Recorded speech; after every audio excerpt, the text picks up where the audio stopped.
Bismillahirrahmanirrahim. Selanjutnya kita masuk kepada mustasna, yaitu isim yang terletak setelah huruf istisna.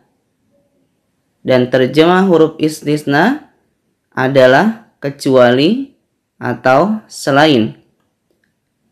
Jadi semua kosakata ini terjemahnya kecuali selain. Illa, ada, hasya, khola, siwa, dan ghair. Yang paling sering dipakai adalah huruf illa, kadang siwa dan ghair.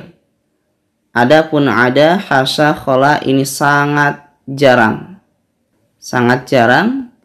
digunakan. Ya, sekarang kita lihat rinciannya.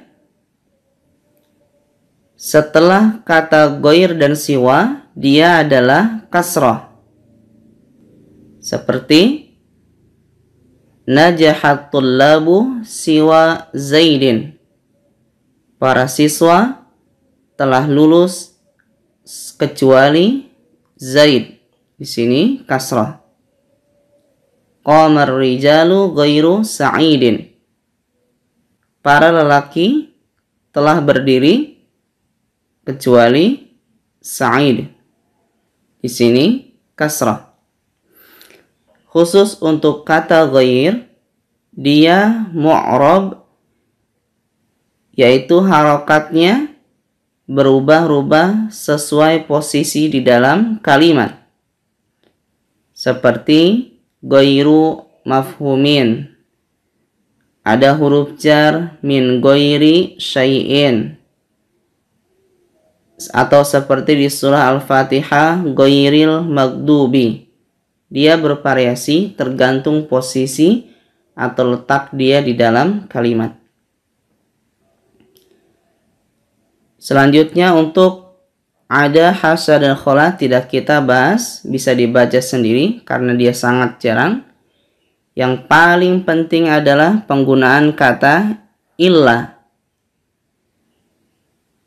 Yang pertama, dia dibaca fathah jika sebelumnya adalah kalimat positif. Kalimat positif tidak ada kata tidak. Seperti najahat tullabu illa Zaidan. Para siswa telah lulus kecuali Zaid. Zaid di sini harus fathah karena diawali kalimat positif. Jika sebelumnya kalimat negatif dan dia sempurna, yaitu ada subjek dan predikat, maka isim setelahnya boleh dibaca fathah atau mengikuti posisi subjeknya, yaitu dhammah. Contoh, ma najahat tullabu illa Zaidan. Para siswa tidak lulus kecuali Zaid. Bisa dibaca illa Zaidun. Jadi kalau sebelumnya kalimat negatif dan dia sempurna, maka boleh dhammah, boleh fathah. Jika sebelumnya berupa kalimat negatif dan tidak sempurna, maka isim setelahnya harus mengikuti posisi kata di dalam kalimat. Ada yang sebagai subjek, predikat, objek, dan lain-lain. Kita lihat sebagai predikat. La ilaha illallahu. Tiada sesembahan yang berhak kecuali Allah. Allah di sini sebagai predikat, makanya dhammah. Contoh sebagai fa'il atau subjek. Ma qama illa Zaidun. Tidak ada yang berdiri kecuali si Zaid. Zaid sebagai subjek dari qoma. Contoh sebagai objek. Ma qultu illal haqqa.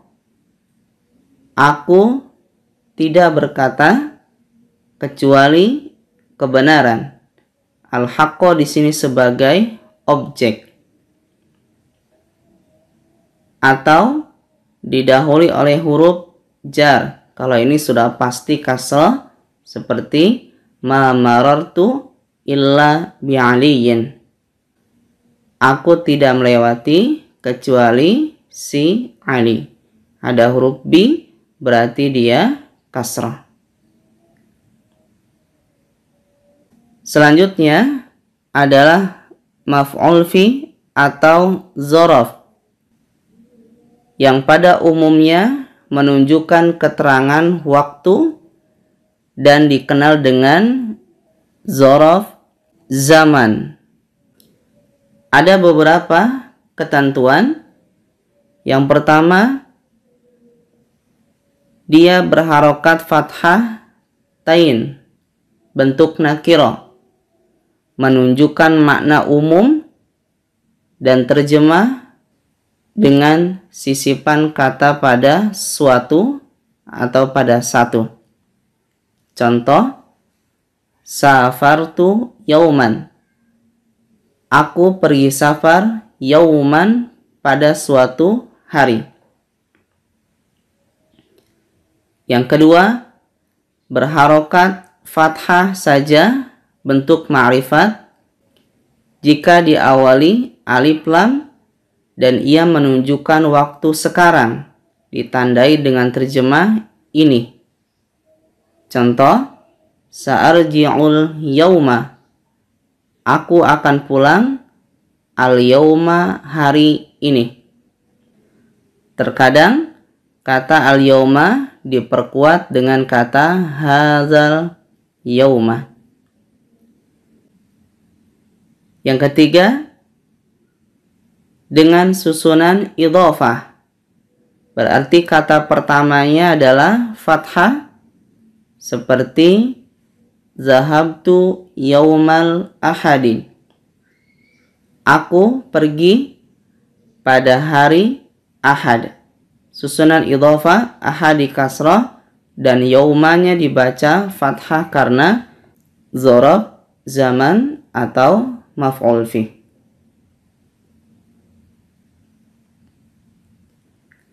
Selanjutnya adalah khobar kana.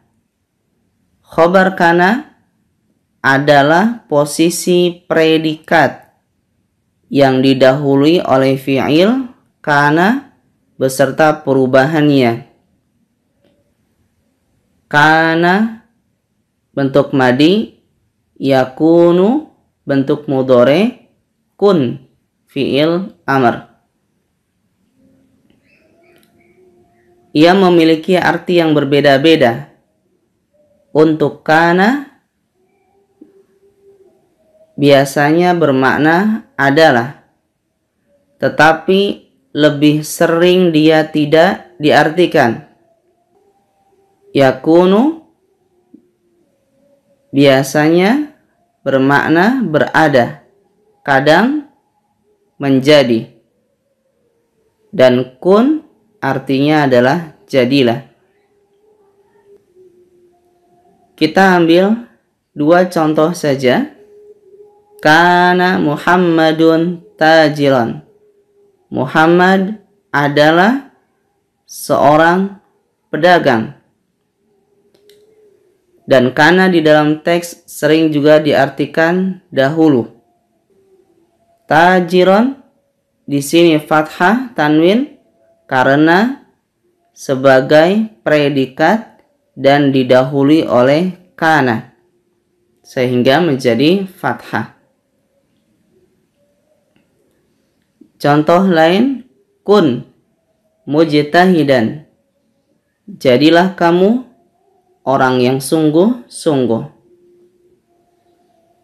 Mujtahidan di sini sebagai predikat karena diawali kun menjadi fathah tanwin. Ada beberapa kawan-kawan kana yang juga sering dipakai seperti laisa tidak atau bukan, soro yasiru menjadi, madama selama, mazala la yazalu senantiasa, zalla menjadi, dan yang paling sering juga adalah asbaha yusbihu menjadi. Contoh di dalam teks, wabiha yusbihul mar'u musliman, dan dengannya seorang menjadi muslim. Musliman di sini fathah karena predikat dan diawali oleh kata yusbihu. Ya, walhamdulillahirabbil alamin.